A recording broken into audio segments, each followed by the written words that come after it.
Les gars, on est là, on rigole et tout, mais la Coupe du Monde aux États-Unis, c'est la pire compétition qu'il peut y avoir dans le monde du sport. Et pas que le monde du football. Dans le monde du sport. C'est une honte pour le sport et surtout pour le football. Ce qui se passe aux États-Unis, ça s'est jamais passé dans n'importe quel pays au monde. Il y a que là-bas qu'il se passe des choses comme ça. La Coupe du Monde aux États-Unis est l'une des pires coupes jamais organisées dans le monde. Une Coupe du Monde qui a des doubles standards. Le football, lui, il est censé être universel, unificateur, et la Coupe du Monde est censée être la compétition qui rassemble les peuples, les cultures et les nations. Mais aujourd'hui, une question, elle doit être posée et elle dérange. Qu'est-ce qui se passe aux États-Unis et que dit la FIFA par rapport à ça?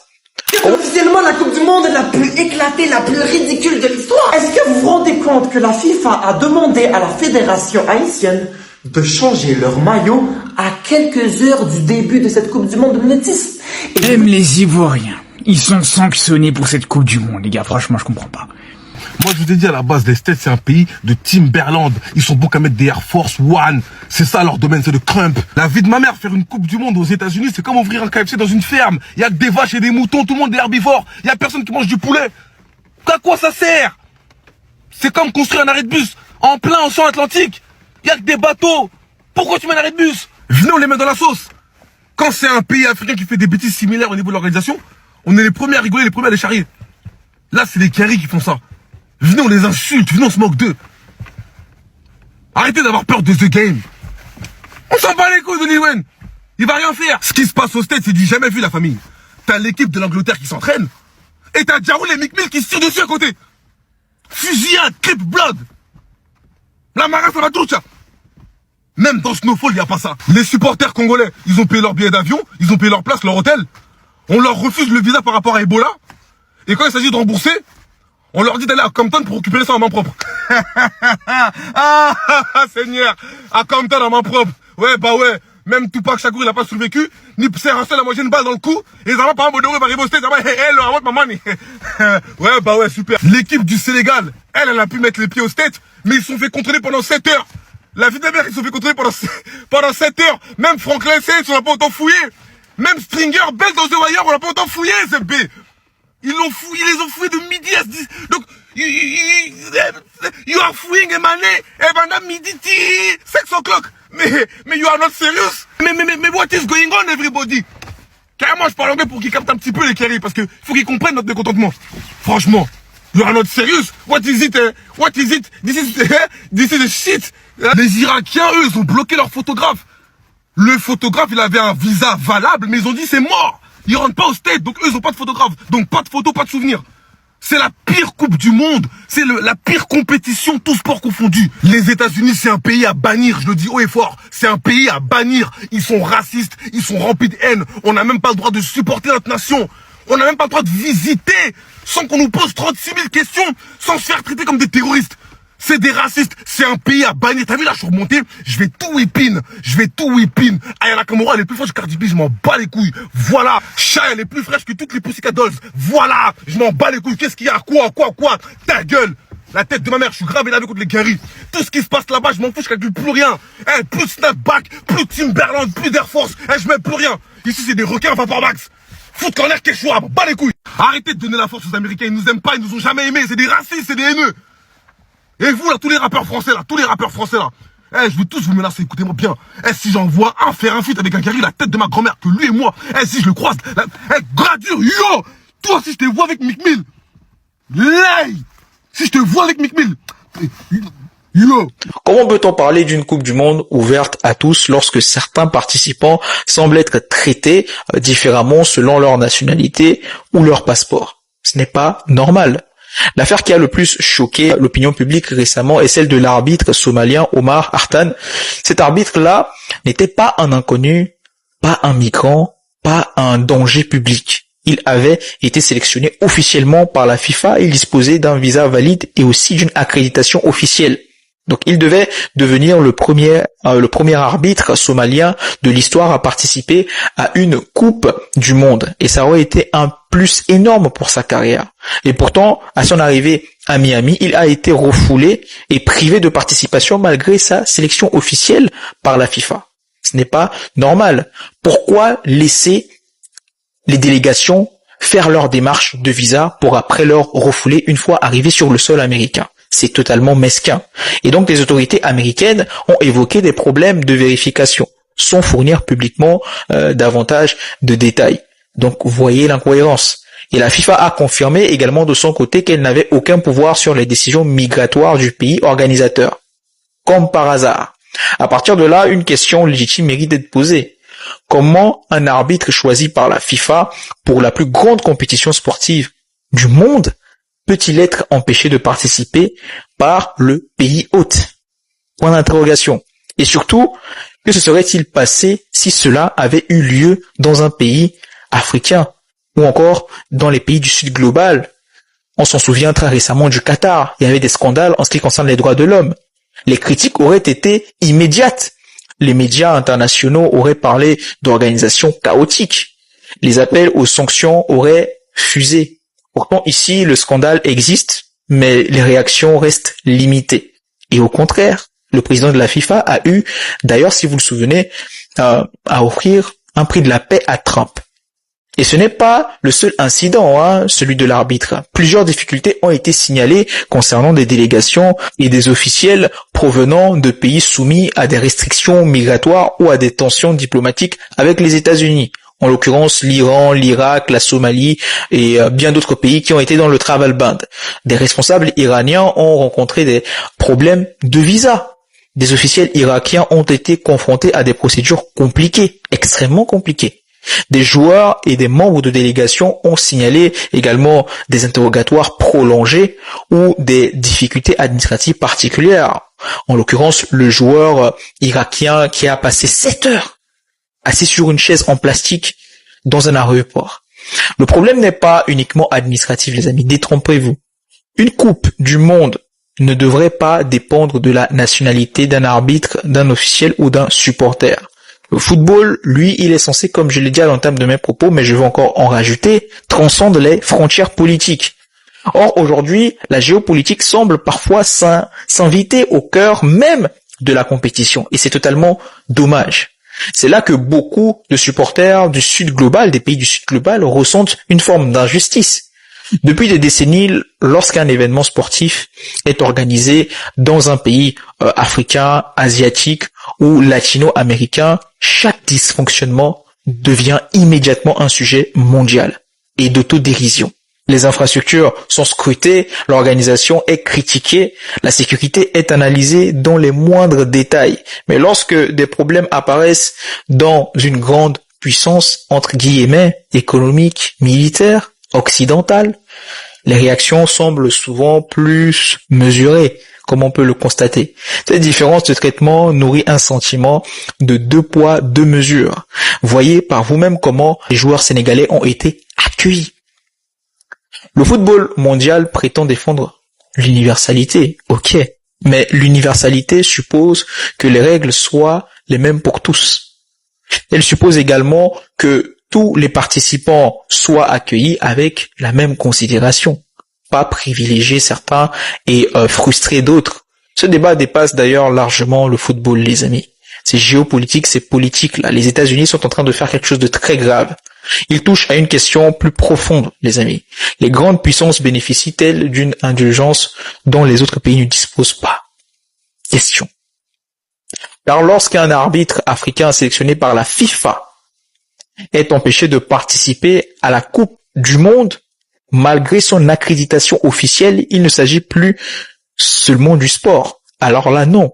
Il s'agit d'image, il s'agit d'équité, il s'agit de savoir si le football mondial est réellement gouverné par les mêmes règles pour tous. La FIFA affirme régulièrement que le football unit le monde. Mais cette promesse-là n'a de valeur que si chaque arbitre, chaque joueur, chaque officiel, chaque délégation ou chaque supporter est traité avec la même dignité, quel que soit son pays d'origine. Il n'y a pas lieu d'emmener la politique où elle ne doit pas être. Laissez-moi vos avis en commentaire, les amis. Dites-moi qu'est-ce que vous ressentez, c'est quoi votre indignation par rapport à ce sujet-là. C'était Mr. H, toujours ravi de vous informer et de partager mon opinion. Et moi je vous dis... Et vous voulez savoir pourquoi? Tout ça, les amis, à cause de ce mini logo du côté inférieur droit du maillot. Tu vois de loin le maillot haïtien, tu le remarques même pas. Tu remarques même pas cette image. Et là, la FIFA, quand elle a vu par hasard ce mini-logo, elle a vu ceci comme étant un message politique. Car oui, cette représentation que vous voyez, c'est la bataille de Vertières qui a marqué l'aboutissement de la révolution haïtienne et la proclamation de l'indépendance haïtienne quelques semaines plus tard. Franchement, les amis, en voyant ceci, je me demande sérieusement qu'est-ce qui a été dit entre M. Donald Trump et la FIFA. Parce que oui, dans ma entière vie, faut le dire, je n'ai jamais vu une début de Coupe du Monde aussi mouvementée dans le négatif. Je sais pas c'est quoi les raisons derrière cela. Est-ce que c'est pour attirer de la clientèle? Attirer l'œil des gens de ce qui se passe actuellement dans cette Coupe du Monde? Je sais pas. Mais de là à éradiquer, à anéantir un maillot à quelques heures de la Coupe du Monde 2026, pour moi, c'est pas professionnel de faire cela. C'est pas professionnel de faire ceci. Je termine cette vidéo, les amis, avec ce message tant sublime de la part du pape Léon XIV. Écoutez, je ne suis pas chrétien, je suis musulman, mais le message qu'il a pu faire à la veille de la Coupe du Monde 2026 est extraordinaire. Écoutez bien, le football nous rappelle quelque chose que nous ne devons pas oublier. La vie n'est pas une course pour briller en solitaire, mais un chemin que nous apprenons à parcourir ensemble. Celui qui ne sait pas passer le ballon, même s'il a du talent, n'a pas encore compris le jeu de mots. Et celui qui ne sait pas vivre avec les autres et pour les autres, n'a pas encore compris la vie. Allez, on va dire vraiment, si on veut chercher à comprendre, l'Iran, ok, ils sont en guerre contre eux, vas-y, ok, il y a une excuse. La RDC, pareil, voilà, avec Ebola, ils ont une excuse. La Somalie, bon, c'est pas un pays très riche, c'est un pays pauvre, peut-être c'est ce qu'ils se disent. Même là, il y a une excuse à la limite. Et là, la Côte d'Ivoire, est-ce qu'on peut me justifier? Est-ce qu'on peut me donner une raison pour laquelle les supporters ivoiriens pourront pas assister à cette Coupe du Monde? Est-ce qu'on peut m'expliquer une raison pour laquelle aujourd'hui les supporters ivoiriens qui ont payé leur place, peut-être même certains qui ont réservé leur billet d'avion, peut-être même certains qui ont réservé leur logement, ils viennent d'apprendre que là, la veille de la Coupe du Monde, ils n'auront pas le droit d'aller assister à ces matchs. Il y aura que les supporters ivoiriens, les Ivoiriens locaux sur place qui iront supporter la Côte d'Ivoire, les gars. Mais vous vous rendez compte déjà, même sur l'aspect sportif, à quel point c'est pas normal, à quel point il y a une vraie injustice. Il y a certains pays qui seront favorisés par rapport à d'autres. Certains pays qui auront plus de supporters, certains pays qui auront pas le droit d'avoir leurs supporters. C'est n'importe quoi, les gars. C'est n'importe quoi. Lorsque le respect n'est plus disponible dans la pièce, il est important de la quitter, comme on dit. Ce qui se passe aux États-Unis est tout simplement pittoresque. Les équipes, les délégations, les États qui y participent sont mis à mal, sont humiliés, sont traqués. Leurs joueurs sont reçus comme des fugitifs, des délinquants internationaux qui sont recherchés par Interpol. Il faut que ça cesse. Que ces États du Sud global puissent prendre leurs responsabilités. Pourquoi je dis États du Sud global? Parce que figurez-vous qu'il n'y a pas que l'Afrique qui est humiliée dans cette compétition. Il y a également des États américo-latinos ou encore ceux du Moyen-Orient. Donc, les amis, je le dis et je le répète, lorsque le respect n'est plus disponible dans une pièce, il est important de la quitter. Surtout si c'est à vous que ça s'adresse. C'est une compétition. Ce n'est pas la fin du monde. Ce n'est pas quelque chose qui décime ou qui décide du destin d'une nation, d'un pays, pour qu'on puisse l'humilier à ce niveau-là.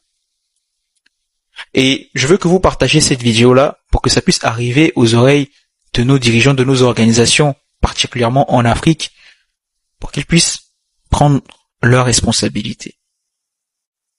Parce que, de la même façon que la FIFA, avec le président Gianni Infantino, bref, je suis pas le foot, je m'intéresse pas à ce personnage-là, dites-le dans les commentaires si vous voulez, s'amuse à donner des sanctions lorsqu'il s'agit de tournois de compétitions africaines, moyen-orientales, asiatiques, ou encore américano-latino, ils puissent également avoir l'audace de le faire lorsqu'il s'agit des États-Unis. Il y a longtemps, certains pays qui ont déposé leur candidature, si aujourd'hui, ça aurait été eux qui organisent cette compétition-là et que de tels agissements se produisaient, ils auraient été tout de suite sanctionnés. Ils auraient tout de suite été avertis. On ne peut pas organiser un événement international et se permettre d'agir de la sorte. C'est injustifié que des joueurs soient fouillés comme des fugitifs, comme des recherchés. Des joueurs de surcroît internationaux qui fréquentent des clubs internationaux, qui ont des salaires à des milliers d'euros. Pourquoi? Parce qu'ils viennent d'Afrique? Parce qu'ils viennent des pays qualifiés du tiers-monde? C'est pour ça. Les amis, il faut qu'on puisse apprendre à sortir de la salle lorsque on ne nous donne pas le respect que l'on mérite. Et en Afrique, bizarrement, j'ai comme l'impression qu'on aime être mis à nu, qu'on aime être humilié. Parce que ça ne coûterait rien à certaines organisations africaines de dire que drapeau blanc, nous on quitte de la compétition, on ne se sent pas à l'aise et les conditions ne sont pas réunies. La FIFA n'est personne pour sanctionner un pays.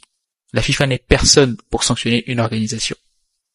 Surtout avec les faits qui sont exposés à nos yeux actuellement.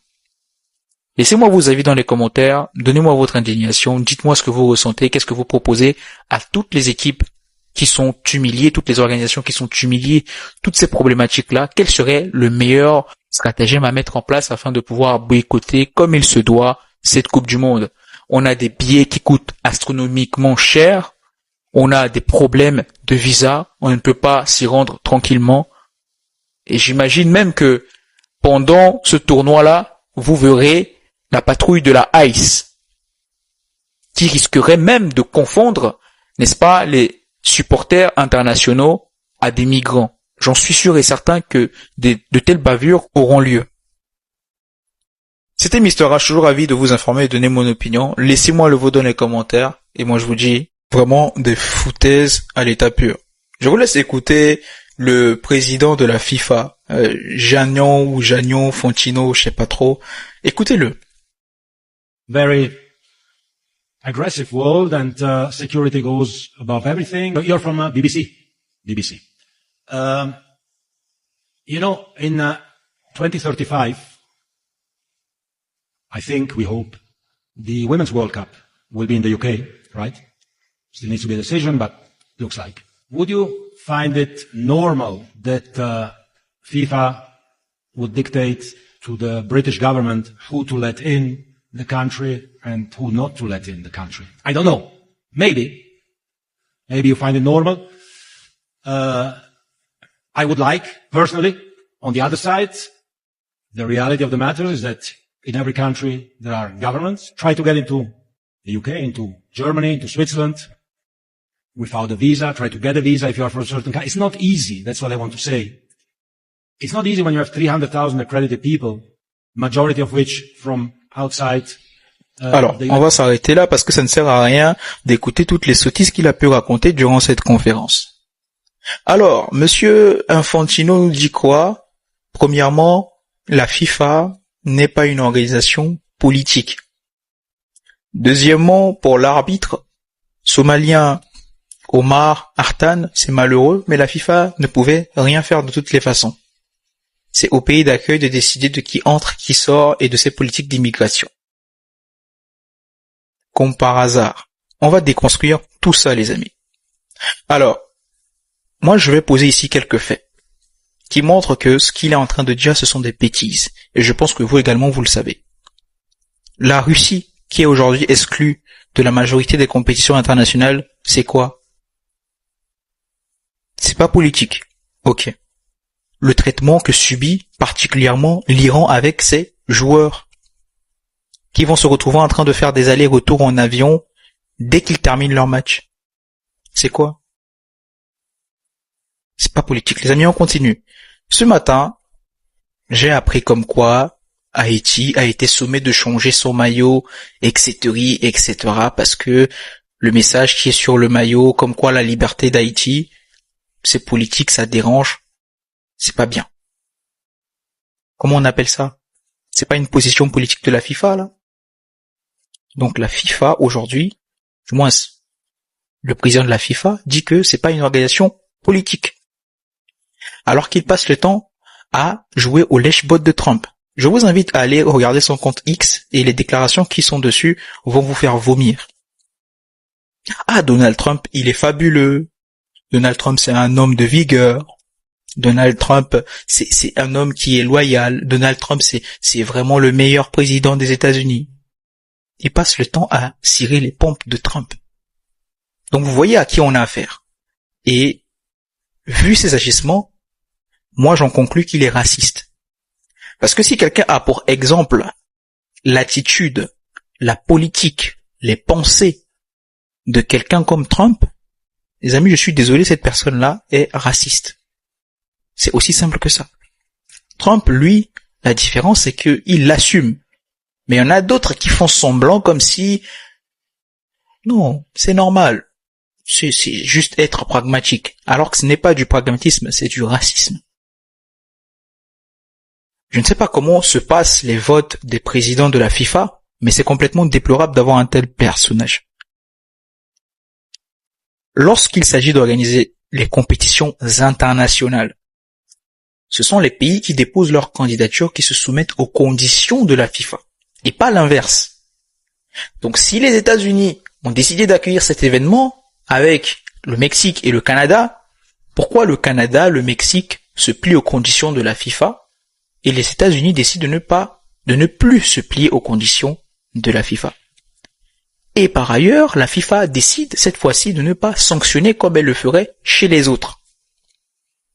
Vous voyez comment le Canada et le Mexique reçoivent les équipes et les délégations internationales.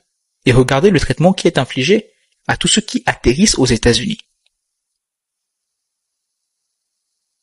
Ah, les amis, moi je l'ai dit hier en plus, lorsque le respect n'est pas à la table, il faut quitter cette table, surtout si ça s'adresse à vous. Il est mieux de quitter la table pour garder sa dignité que de rester pour être humilié. Laissez-moi votre avis dans les commentaires. Les amis, c'est la pire coupe du monde. La pire coupe du monde jamais organisée. Et les États-Unis qui se qualifient de première puissance mondiale avec des stades délabrés, avec des hôtels lugubres, une organisation scabreuse complètement. Même ceux qui atterrissent au Mexique, les amis, au Mexique, sont dans de meilleures conditions qu'aux États-Unis, première puissance du monde. Mais c'est quelle image qu'ils renvoient de leur pays? C'est un pays de merde, c'est un pays dégueulasse. Ça donne même pas envie d'aller aux États-Unis. Vous avez vu le prix des billets là pour assister au match? C'était Mister H, les amis. Toujours ravi de donner mon opinion comme d'habitude. Et puis moi je vous dis